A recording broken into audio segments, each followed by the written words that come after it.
Emma Martinez's hands trembled as she reviewed her notes backstage at the Metropolitan Museum's Grand Ballroom, the pressure of her first major charity event weighing heavily on her shoulders. When the New York Children's Hospital Foundation had called to ask if she would host their annual silent auction, she'd nearly dropped her phone in shock. She was just a local news reporter, not some A-list celebrity. But her segment on the hospital's innovative cancer treatment program had apparently caught someone's attention, and now here she was, about to face a room filled with New York's elite, wearing a borrowed gown and desperately hoping not to embarrass herself. 5 minutes, miss. Martinez, the event coordinator said, poking her head around the curtain. Emma nodded, adjusting her emerald green dress, a stunning designer piece her station's wardrobe department had somehow procured for the night. She'd spent hours practicing her opening speech, determined to help raise record amounts for the children who needed these specialized treatments. This was about them, not her nerves. Across town, Damian Archer stood before his penthouse windows, Manhattan sprawled beneath him like a glittering carpet. The 42-year-old tech billionaire adjusted his bow tie, his reflection serious in the glass. The invitation to the hospital foundation's gala sat on his desk, an event he'd normally send a representative to attend in his place. But tonight was different. He'd seen her on television 3 months ago, covering the story of a young boy's recovery at the children's hospital. Her genuine emotion, the way she'd connected with the child and his family, it had touched something in him that he'd thought long buried. "Your car is ready, sir," his assistant announced from the doorway. "Thank you, James," Damian replied, sliding his platinum cufflinks into place. "Remember what we discussed about tonight's arrangements?" "Of course, sir. Total anonymity for all bids. I've made the necessary preparations." Damian nodded, satisfied. His plan was set. Tonight, he would see Emma Martinez in person for the first time, though she wouldn't know who he was, just another face in a sea of New York's wealthy. It was better that way. The women he'd dated in the past had always been more interested in his bank account than in him. But something told him Emma was different. The ballroom hummed with conversation as Emma stepped onto the stage, the spotlight momentarily blinding her. She took a deep breath and launched into her welcome speech, her journalistic training taking over. The faces before her were a blur of designer gowns and tuxedos, champagne glasses and expectant expressions. "Each bid tonight," she concluded, "isn't just a number on a page, it's a lifeline for a child fighting their toughest battle." Her voice caught slightly, remembering the young patients she'd interviewed. "Now, please enjoy the evening and bid generously. The silent auction tables are open." As she stepped down from the podium, the crowd applauded politely before dispersing toward the elegantly arranged auction displays. Emma released a shaky breath of relief. First hurdle cleared, Damian watched her from across the room, impressed by her poise. She was even more captivating in person, dark hair swept into an elegant updo green dress complementing her olive skin. But it was her sincerity that struck him most. In a room where most words were carefully calculated social currency, her genuine passion stood out like a beacon. He circulated through the crowd, keeping his distance but always aware of her location in the room. As she moved between auction tables, encouraging guests and answering questions, he noticed how she took time with each person, regardless of how important they might be. Emma was explaining a weekend at a vineyard package when she felt someone watching her.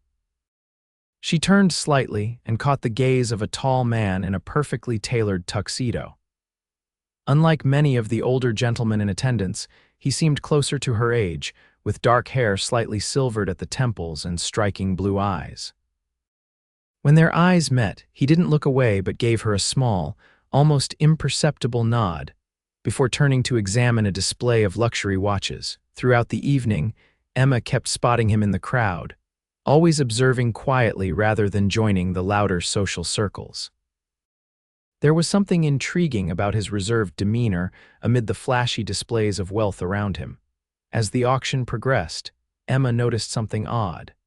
Several of the highest value items were receiving substantial bids from the same anonymous bidder.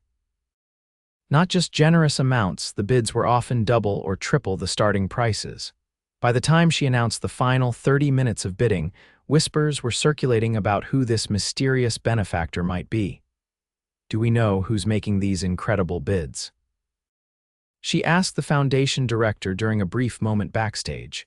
No idea, the woman replied, looking delighted by the turn of events. The system only shows a bidder number and they've opted for complete anonymity. But at this rate, we're going to shatter our fundraising goal. Emma returned to the ballroom, curiosity piqued. Her eyes scanned the crowd, wondering which of these wealthy patrons was being so extraordinarily generous. Her gaze landed again on the mysterious man she'd noticed earlier.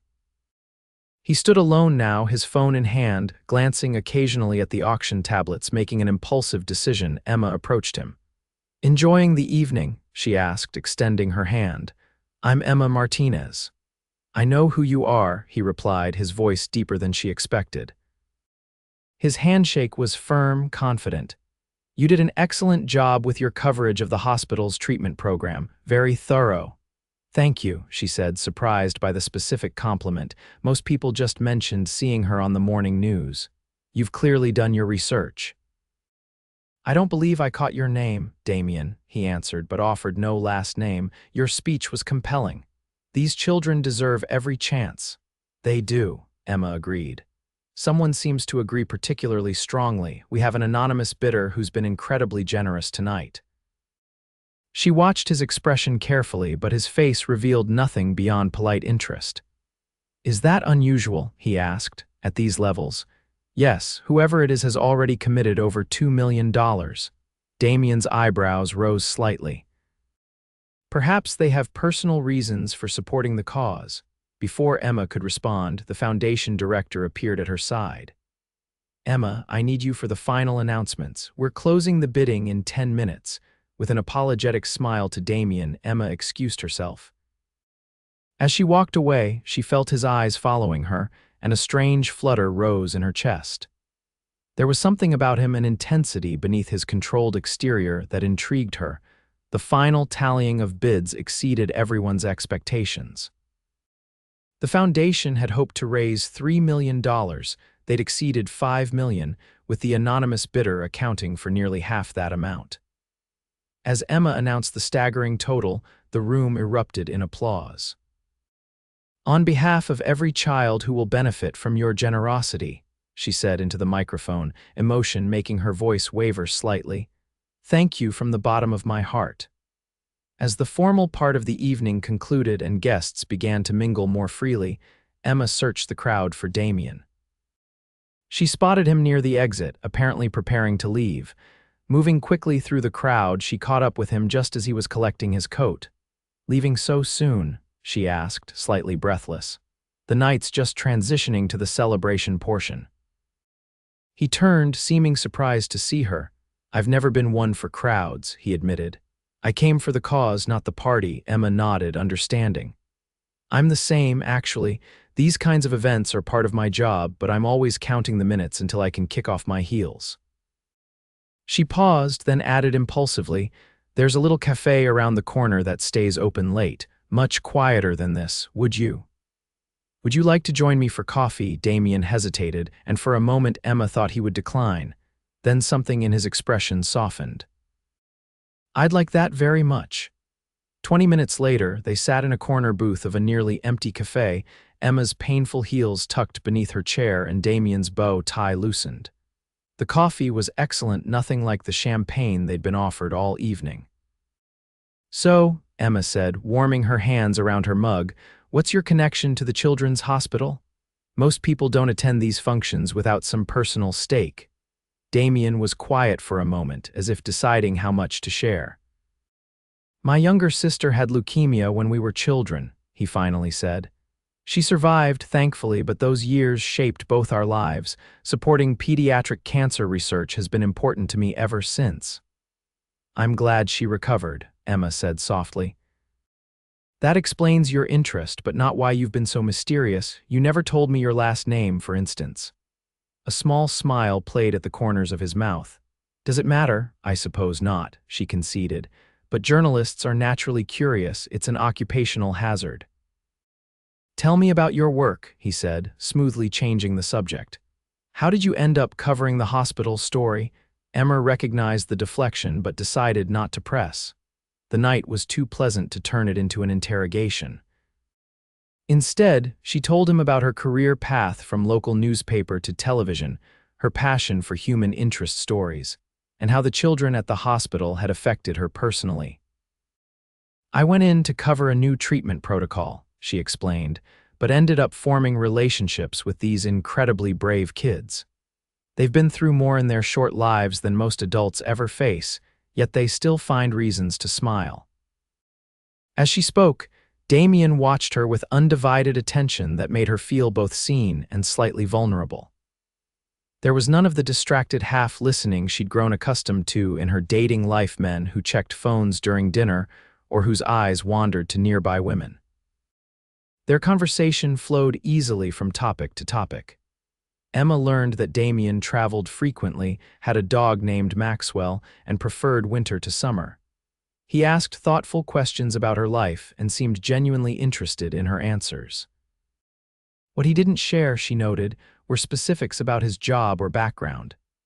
You're very good at learning about others while revealing little about yourself, she observed as they prepared to leave nearly 2 hours later. Damien smiled, an actual full smile that transformed his serious face. Another occupational hazard, he replied, echoing her earlier words. Outside the cafe, a sleek black car waited at the curb. Damien's driver, Emma presumed, though it confirmed her suspicion that he was considerably wealthier than he'd let on. May I offer you a ride home? He asked. Emma hesitated. Despite their pleasant conversation, she'd just met him.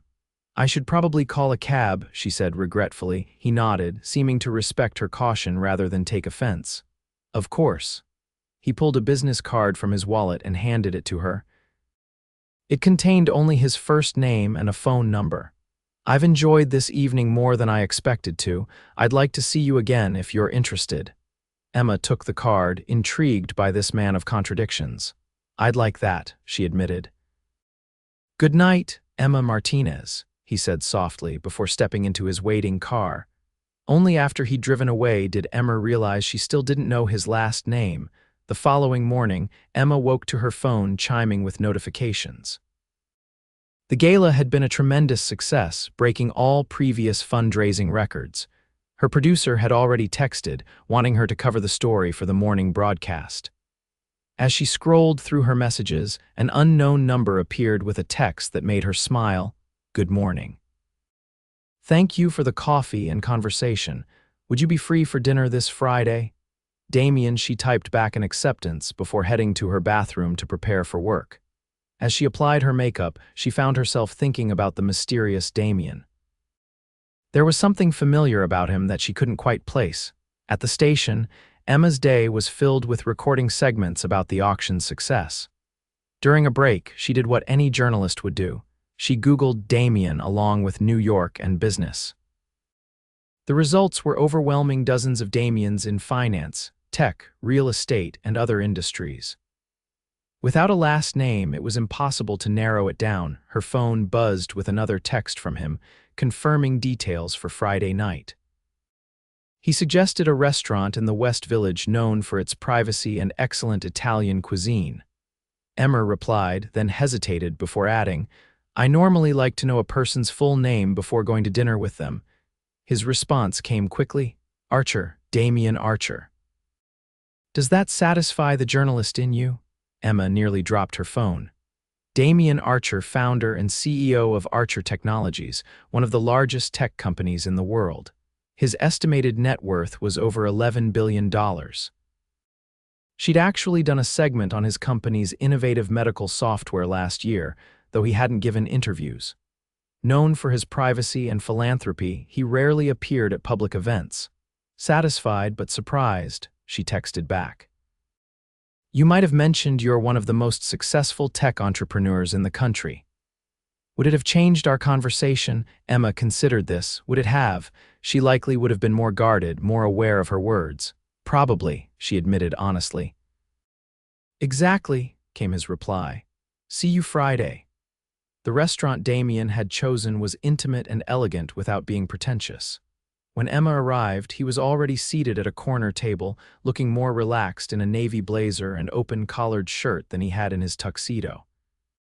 He stood as she approached, his eyes appreciative as they took in her simple black dress. "You look beautiful," he said, pulling out her chair. "Thank you," she replied, settling in. "So, Damien Archer, I did my research after you finally shared your last name," he grimaced slightly. "Find anything interesting?" "Only that you were the anonymous bidder at the auction," she said, watching his reaction carefully. "The foundation director called me this morning, beyond excited. Apparently, your office contacted them to arrange the donations. You bid on almost everything." Damien looked momentarily uncomfortable. "I'd hoped to keep that private a bit longer." "Why?" Emma asked, genuinely curious. "Most people in your position would want the recognition." "I don't need my name on a plaque," he said simply. "The work the hospital does matters, my recognition doesn't." Throughout dinner, Emma learned more about the man behind the business empire. Raised by a single mother after his father abandoned the family, Damien had worked his way through college, started his company in his garage, and built it into a tech giant. His sister's illness had inspired him to focus on medical software that helped hospitals operate more efficiently and treat patients more effectively. "The system being used at the children's hospital," Emma realized. "That's your company's software, isn't it?" He nodded. "One of our most important projects. We provide it at minimal cost to pediatric facilities. So when you saw my segment on the hospital, I saw someone who cared about the same things I do," he completed her thought. "Someone who wasn't just covering a story but connecting with the people in it." Emma felt a warmth spread through her chest at his words. "Is that why you came to the auction? To meet me?" Damien hesitated, then nodded. "I rarely attend those events in person. Usually I just send a donation.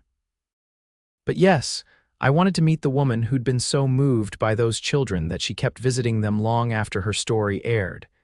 Emma blinked in surprise. "How did you know I kept visiting?" "One of the nurses mentioned it when my team was there updating the software last month." He smiled at her expression. "It's not as stalkerish as it sounds, I promise. It was a coincidence, but it confirmed what I'd suspected, that your compassion was genuine." Their conversation continued through dinner and dessert, flowing easily despite the revelation of his identity. Emma found herself drawn to his passion for using technology to solve real-world problems, his dry sense of humor, and the way he listened so intently when she spoke. As they walked together after dinner, Damien surprised her by taking her hand. His fingers were warm against hers in the cool evening air. "I don't usually do this," he admitted quietly. "Hold hands," she teased. "Date," he clarified with a small laugh. "My life doesn't allow much room for it, between work and travel and—" He hesitated. "Let's just say experiences have made me cautious." Emma squeezed his hand gently. "Because of who you are, what you have," he nodded, his expression serious. "It's hard to know someone's intentions when your net worth is the first thing most people learn about you." "Well, I didn't know until after I invited you for coffee," Emma pointed out, "so my intentions were purely based on finding you intriguing." "And now?" he asked, stopping to look at her directly. "Now I still find you intriguing," she said honestly. "Your money is part of who you are, but it's not why I'm here walking with you." He studied her face for a long moment, as if searching for any sign of deception. Then, slowly, he leaned in and kissed her. It was gentle, questioning at first, then deepening as she responded. When they finally parted, Emma felt slightly dizzy, her heart racing. "I'd like to see you again," Damien said, his voice lower than before. "Often, if you're willing." Emma smiled up at him. "I think that could be arranged." Over the following weeks, their relationship developed with surprising ease despite their different worlds. Damien's wealth was evident in the restaurants he chose, and the occasional gifts he sent, always thoughtful rather than flashy, but he never flaunted it. What impressed Emma more was his dedication to causes he believed in and how he treated everyone, from restaurant servers to his own employees, with the same respect. For her part, Emma maintained her independence, insisting on paying her own way when possible and continuing her work at the news station. When a colleague hinted that she might be dating Damien for his money, she shut down the conversation immediately. "You don't know him," she said firmly. "And you certainly don't know me if you think that." Their third date was at Damien's penthouse, a stunning space with floor-to-ceiling windows overlooking Central Park. Despite its obvious luxury, the apartment felt lived in, with books stacked on side tables and Maxwell, his golden retriever, leaving tennis balls in unexpected places. "This isn't what I expected," Emma admitted as she explored the space. "What did you expect?" Damien asked, handing her a glass of wine, something more minimalist, sterile, like something from a magazine. She gestured to the comfortable-looking sofa with a clearly dog-shaped depression in one cushion. "This feels like a home." "It is my home," he said simply. "I never understood the appeal of living in a place that looks uninhabited." As they settled on the sofa with dinner, Emma noticed a framed photograph on the bookshelf. Damien as a teenager with his arm around a young girl, clearly his sister during her treatment. Her head was bald, but she was grinning widely. "Sarah," he said, following her gaze. "That was the day her doctors told us she was in remission. Best day of my life." "Where is she now?" Emma asked. "Teaching high school science in Boston, married with twin boys." His face softened with affection. "She's the brave one in the family." Later that evening, as they stood on his terrace overlooking the city lights, Damien wrapped his arms around Emma from behind. "I need to tell you something," he said, his chin resting on her shoulder. Emma felt a momentary tightening in her chest in her experience. Those words rarely preceded good news. "What is it?" "I've never felt this way about anyone before," he said quietly. "I've had relationships, but they were always compartmentalized, separate from my real life. With you, everything feels connected. When I'm working, I find myself thinking about telling you about my day. When I read something interesting, I wonder what you'd think about it." Emma turned in his arms to face him. "Are you trying to say you're falling for me, Damien Archer?" His blue eyes were serious as they held hers. "I think I've already fallen." Instead of replying with words, Emma kissed him, pouring her own growing feelings into the contact. When they parted, breathless, she whispered, "Good, because I'm falling too." Their relationship deepened over the following months. Emma learned to navigate the occasional challenges that came with dating someone in Damien's position, the paparazzi, who sometimes followed them. The business associates, who clearly wondered what he saw in a local reporter. The invitations to events that made her feel out of place. Damien, for his part, made every effort to keep their relationship as normal as possible. He attended her family's Sunday dinners in their modest Queens apartment, charming her parents and teasing her younger brother. He supported her career ambitions, proudly watching her segments and offering honest feedback. 6 months after the auction where they'd met, Damien invited Emma to accompany him to a tech conference in San Francisco. After his keynote speech, which she watched from the front row, he surprised her by acknowledging her publicly. "I'd like to thank someone special who's here today," he said, his eyes finding hers. "Emma Martinez not only inspires me to be a better person, but reminds me daily why the work we do matters, because technology should serve humanity, not the other way around." The audience applauded politely, but Emma barely heard them over the pounding of her heart. It was the first time he had spoken about her publicly, and the significance wasn't lost on her. That evening, they walked along the San Francisco waterfront, the Golden Gate Bridge illuminated against the night sky. Damien seemed uncharacteristically nervous, stopping at a quiet spot overlooking the bay. "Emma," he began, taking both her hands in his. "Before I met you, my life was successful by most measures, but something fundamental was missing. I didn't even recognize the emptiness until you filled it." Emma's breath caught as he reached into his pocket and knelt before her, opening a small velvet box to reveal a stunning but tastefully sized diamond ring. "I love you," he said simply. "You know me, the real me, in a way no one else ever has. You challenge me, support me, make me laugh. You've never cared about what I have, only who I am. I want to spend the rest of my life with you. Will you marry me?" Tears filled Emma's eyes as she nodded, emotion temporarily stealing her voice. "Yes," she finally managed. "Yes, Damien, I will." As he slipped the ring onto her finger and rose to kiss her, Emma thought back to that night at the auction when she'd first noticed him watching her from across the room. How could she have known then that the mysterious man observing quietly would become the love of her life? 1 year later, Emma stood backstage at the Metropolitan Museum's Grand Ballroom, experiencing an overwhelming sense of déjà vu. Once again, she was preparing to host the Children's Hospital Foundation's annual silent auction. This time, however, the emerald ring on her finger matched her green dress, and the man who had once been a stranger in the crowd was now waiting for her with a proud smile. So much had changed in a year. After a small, intimate wedding in the Berkshires attended by their closest family and friends, Emma had accepted a position as the host of a new weekly show focused on community impact stories. Damien had restructured his company leadership to allow him more time for their life together and for hands-on involvement in their joint philanthropic foundation.